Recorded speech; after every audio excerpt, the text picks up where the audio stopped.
Welcome to our channel. Today we how to verify HomeKit setup status for Apple Home, complete guide step by step clearly.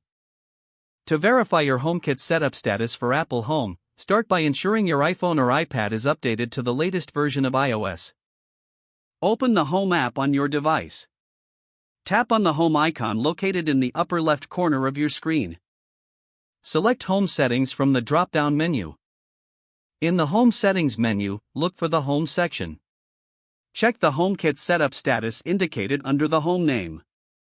If your home is properly set up, it should display as configured. If it shows not configured, you will need to add or set up devices. To check your devices, go back to the main screen of the Home app.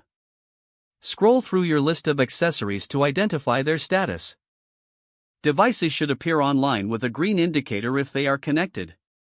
If a device is unresponsive, tap on it to view more details. Check for any error messages or prompts that may assist in troubleshooting.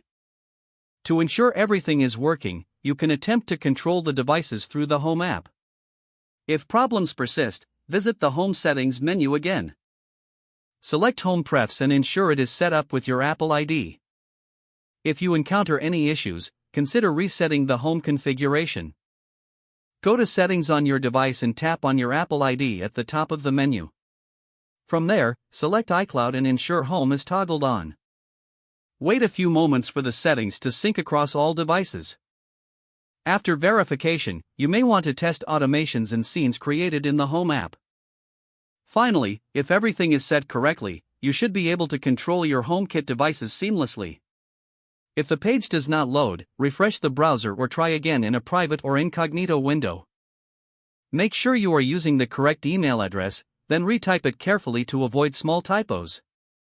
If your password is not accepted, use the reset option and create a new strong password you can remember. Check your spam folder for verification or security emails, then complete any requested confirmation steps. Enable two-factor authentication if available to improve account security and reduce unauthorized access risk. After signing in, review your profile details so your contact information and settings are accurate and current. If you see an error message, note it down and try again after restarting your device and internet connection. Don't forget to like this video and subscribe to our channel for more step-by-step tech guides.